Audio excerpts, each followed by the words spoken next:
welcome back to my channel, or if you are new here, then welcome. I would love it if you would consider subscribing.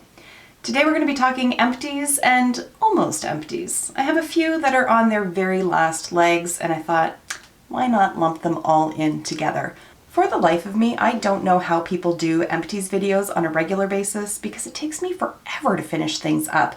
I've been amassing these empties here for months, and I think I finally have enough that it's worth doing a video on, and I hope that you find this interesting. If you do like these kinds of videos, please let me know in the comments down below or give it a thumbs up. If you hate these kind of videos, give it a thumbs down. Either way, at least I know what you guys are interested in, and that just helps me to help you. Okay, with that out of the way, why don't we start with the items that are almost finished, and then we'll just move on into the actual empties. So I've got 5 of them sitting here. One is my MAC paint pot in soft ochre. This thing has been going strong for far longer than I'd like to admit to, but you know, more than a year, probably more than 2 years. But you can see I have very much hit pan on there. It's really just along the outer edges. There's still more than what you'd think there'd be in here because just the tiniest bit is all that you need each time you use it. It is getting on the very dry side of things, so I'm not sure that I'm actually going to completely finish it before I just add it to my back to MAC pile, but for now I just keep working away at it and chipping away at it. So we'll see whether or not I can actually empty this one out or if I just give up before it's completely finished. The next one is from Tatcha. This is the Silk Canvas, the original one. This is just the deluxe sample size. And again, you can see there's quite a bit of the bottom of the packaging showing, and then it's along the inner edges there. I have to say, I don't mind this one. It did have a bit of a learning curve to me to figure out how to use it properly. I find if I rub it, it just pills up on my skin, and then it's just a very expensive, wasted effort. So patting it in is really good for me, but I prefer the liquid one. Once this is done, I won't repurchase this one because I like the liquid one so much better. This one here from L'Oreal, this is the True Match Lumi Glotion. I have just what's up in here left. I really like this as a primer. It is incredibly luminizing. So I don't really like it on its own because it looks a little odd because it's so shiny, but I do like it underneath foundation or just dotted along the high points of my face as a liquid highlighter. I think it's really versatile in that regard, and I think it's $18 for this huge tube. You get a full ounce in here, do you? You get a little bit more than that, 1.35 fluid ounces, and it has lasted me forever. Again, this is one of those products where a little really does go a long way, and if you like a luminous finish to your skin, you really can't go wrong with this. This one here is from Catrice. This is the Liquid Camouflage High Coverage Concealer. I'm at the point where I do need to take the stopper out of the end so that I can get the final dregs out of it.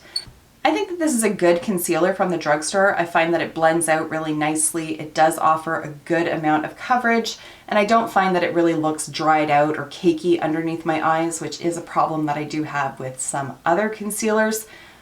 I think it's a solid option from the drugstore, and I think it costs about $9 or $10, but I can't remember off the top of my head, so don't quote me on that, but I think that's around the price point that I paid for this. Last but not least for the almost done items is my lash glue here from Velour. I don't know that, yeah, it's just the Velour lash adhesive.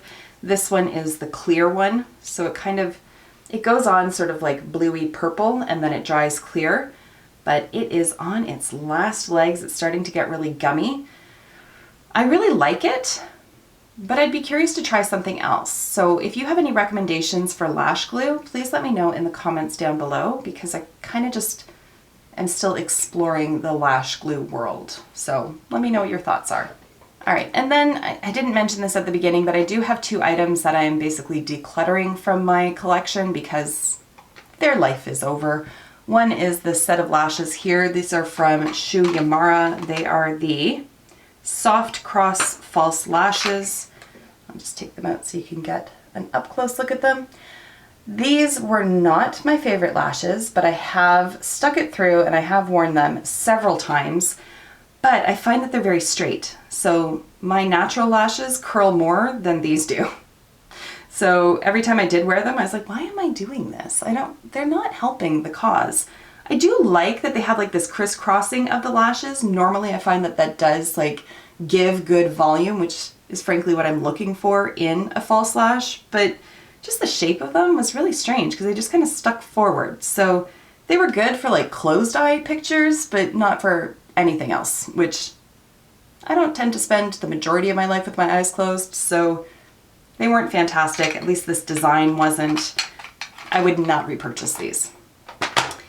And then I have a liner here from Black Up. This is the liquid matte waterproof liquid eyeliner. This one is in navy, and I went to use it today because obviously I've got a lot of blue going on, and she's dead. She is dead. It is just clear now on the back of my hand. You can see like the little, like it used to be navy blue and now there's not like a, well, I guess there's a hint of pigment, but yeah, I don't really know what happened there. It's not like it's dry because it is like a liquid coming off on here, but it's like the pigment ran away. So clearly I've had it for far too long, so it is time to let that one go. Okay, so now that brings us to the actual empties. So let's start with skincare and then we will end off with some makeup products. There's not a ton here and I think we can get through them fairly quickly. So strap in, here we go. Let's start with a toner. This one is from Fresh. It is the Rose Deep Hydration Facial Toner with rose fruit extract. It removes impurities and softens. At least that's what it says it does. This came with like a bunch of rose petals already in it. And then eventually I kind of had to maneuver it to get them out. They kind of bothered me. So it smelled really nice. It was very hydrating on my skin. So even on those occasions where I'd get out of the shower and then my face would feel tight because it was drying up, even just using this, my skin felt so much better.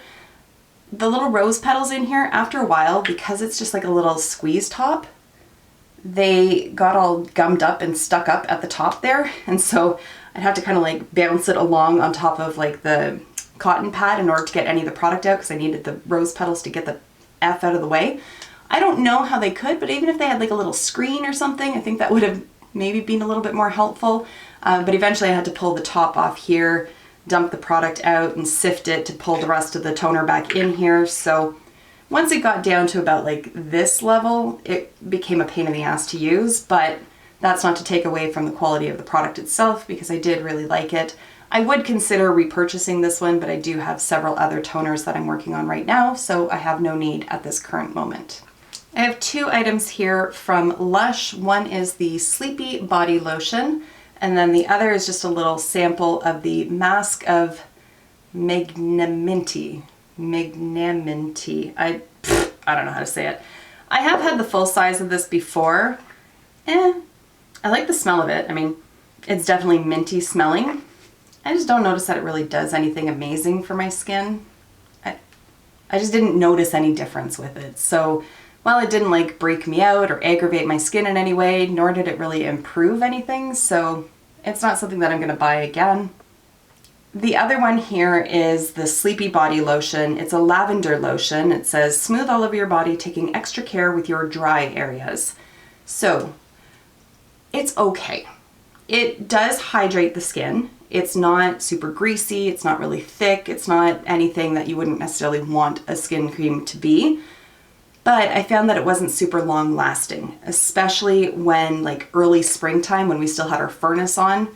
The skin on my legs in particular gets so dry whenever the furnace is on that this just, it was good for a bit, but it wasn't what I really need. Like in the winter months or, you know, early spring, late fall, when we have the furnace running more often than not, I need like super extreme intense hydration and this just wasn't it. So I wouldn't repurchase it. It wasn't bad. It smelled nice for like a nighttime routine. It's quite nice, but if you're relying on this for your actual like hydration needs, especially in wintertime, I don't know that you're going to be satisfied with the amount of hydration that this one provides. Likewise, this guy over here, this is the Sol de Janeiro Bum Bum Cream, Bum Bum Cream as it reads. I don't know, man. Everybody goes crazy about the scent. I'm not wild on the scent of it. Although this one is better than the coconut atrocity that they released on us. That one, I was personally offended by that one because I was so damned excited to get my hands on it, and then I got it and smelled it and was like, oh my god. It's like a mix of rancid popcorn and like curdled milk. It just, I don't know how that's supposed to I don't know how that's designed to pass as coconut, but it missed the mark entirely for me and I ended up returning it. This, I think it's just, I don't know, I think it's gimmicky. I don't know what it is. I don't find that it really does anything all that great. It's kind of along the same lines as this one here from Lush, except like ridiculously expensive. Obviously this is just a deluxe sample size, but like you buy the big one and it's freaking expensive. And it's just not amazing. I need like the Gold Bond kind of cream, or I'm gapping on what the name of what the hell is the name? Like you buy it at the drugstore and it'll come in like a big bottle and it's got like the Vaseline skin cream. That's it. That's what I need. Like the extra strength Vaseline skincare, whatever it's called, body lotion. That's what I need. It's Canada. Our furnace is on now until frickin' May. Like it's on more months of the year than it's not, and my skin is just like, and it just needs all the hydration it can get, and those two just don't get it done. Okay, back to the face. This here is a deluxe sample of the, I don't know how to pronounce it, Slay, I don't know how to say it, Makeup Melting Butter Cleanser from Drunk Elephant. It's effective. It works. It, you know, like any other makeup removing balm, you just mush it around and wash and your makeup comes off and then you wash again and you're good to go. I think there's others on the market that cost less. That I really enjoy the one from Pharmacy. I'm on my second tub of that one. I really like that one and I think it's at a lesser price point than this. Don't quote me on it. I could look it up, but I'm not that vested at this point. I'm sorry. It's good. If you like Drunk Elephant, you'll probably like this. That's all I gotta say about that. All right, lip products. One is a deluxe sample from Clarins. This is it's all in French, Instant Lip Comfort Oil. My goodness, this one was like the minty kind of one. I really liked it, but like most lip oils, it does wear off very quickly. So while it's nice, like when I'm down here just watching YouTube videos or editing, it's nice to just kind of put that on the lips and away you go. If you're really looking for like lip care, an actual lip balm is going to be more effective for you than this guy. And then I have a little sample Tom Ford lipstick here. This one was in the shade Indian Rose. It's just a really nice sort of neutral pink option. And I really liked the color. I really like the formula. But I don't know that I'm willing to shell out $70 for a neutral pink lipstick. In fact, I know that I'm not because I haven't. So I have other shades that are very, very similar to this. There are a lot of fantastic formulas on the market that are going to cost you way less than Tom Ford. If money is not a concern for you, if you really want to invest in that, or if you want to treat yourself to a luxury lipstick, you can't go wrong with this formula. But for me, I'm not feeling compelled to go out and replace it with the full size. This one here, really quickly, it's just a top coat from L'Oreal. This is the Extraordinaire Gel Top Coat, I guess. Step number 3 in whatever their gel line is, but I just used it for whatever nail polish I had. It's fine, I guess. I don't know. I tend to prefer this guy over here. This is the Revlon Multicare Base and Top Coat. I like it because you can use it as a base and a top coat. So that's what I tend to purchase, and this is the one that I would repurchase. I bought this, I think, because I bought step 1 and step 2 once upon a time, although I don't have the L'Oreal nail polish that went with this. I must have decluttered it at some point. I can't really give a rave review on it. It's a top coat. It didn't do anything fancy. It didn't do anything noteworthy, or else I would have more to say about it than meh. I feel like I'm saying a lot of these products are just kind of meh, but the next two are ones that I really do like. So this is good. We're kind of moving on a good trajectory here. So I have 2 little sample size setting sprays from Gerard Cosmetics. I have the watermelon scent and the coconut scent, both of which are fantastic, although I'm going to give the win to the coconut because it's kind of like you're spraying a pina colada on your face, and I live for that. It's fantastic. These setting sprays are no joke. They will lock your makeup into place. They do help to sort of meld all the powders together that might be on your face. And I really find that they do help to prolong the longevity of my makeup. There are a ton of scents to choose from. There's something for everybody. And like I said, you can get the little mini sample sizes. So if you want to try out a scent but don't want to commit to the full size, you can just grab one of these little guys. The other setting spray that I have talked about quite a few times. This is the Physicians Formula Rose All Stay Illuminating Setting Spray. I detest the name of it, but my God, do I love this setting spray. I have another one on the go at the moment, and I will continue to repurchase this one. I find that it is illuminating without being glittery. If you give it a good shake, you don't get those little like splashes of like concentrated areas of luminosity. It smells really nice. It's not sticky. You get it at the drugstore. It's a really good option if you want specifically an illuminating setting spray. I've got a mascara here from Dior. This is the Dior Show Pumpin' Volume HD. This is one that if I didn't have approximately 1.5 million mascaras, this is the one that I would grab because I really do like it. It has like those rubberized bristles, which I feel are kind of polarizing. I feel like people either really like those or really don't. I happen to really like them because I find that they just help to sort of comb through the lashes and just really give that definition and separation that I like. And the formula overall is really good as well. Next up is a brow product. This one is from Kaja. This is the Brow Blowout, and it's your standard tinted brow gel. There's a little bit of a taper to the wand, which I find really helpful for particularly getting into that tail of the brow. I have no complaints about this product.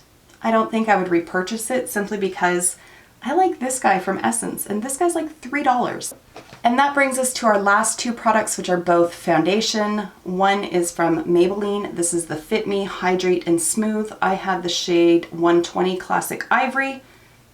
I think that this is one of the best foundations at the drugstore. This one and the Rimmel Lasting Finish are both my favorites. I find that they look really nice on the skin. They last well throughout the day. They don't feel heavy or cakey. They don't oxidize a ton. I think that they're just, both of those are really good products, but this one in particular, I did obviously finish it all up. I think this one has like a little bit of an SPF in it. Yes, SPF 18. I wouldn't count on it for sun protection, but it's nice to know there's just a tiny little bit extra in there. But overall, I think it's a really good foundation, especially from the drugstore. And then the last one is this adorable little guy. Like, look at the little happy face on him. He's cute. He's so cute. That one's the Hello Happy from Benefit. This is in the shade number 3. I like the packaging on it. I like that it's just a little squeezy guy. This one is sort of, it's a light to medium coverage, whereas the Maybelline is more solidly medium, buildable up to not quite full, but like maybe between medium and full for this one.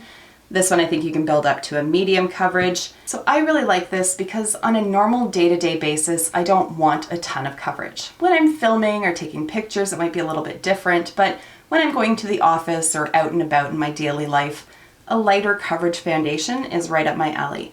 This has a bit more coverage than, say, a tinted moisturizer, but not as much as, say, this guy. And I just really like the way that it wears. When I have it on my skin, you can't see the makeup. And that's what I really like about it, is that it just blends in seamlessly with my skin, just sort of evens everything out, offers a little bit of coverage, but just looks nice on my skin and has a really natural looking finish to it. So this is one that I would consider repurchasing, but I do have literally a drawer full of foundations and really don't need any more at this moment. So that is it, guys. Those are my empties and almost empties. With that, I'm going to wrap this video up. I really don't have much of an outro to say because you were watching the video. They're empty. I've got nothing more to add to that. But thank you so much for taking the time to watch, and I will see you in my next video. Until then, just be a decent human being. Bye for now.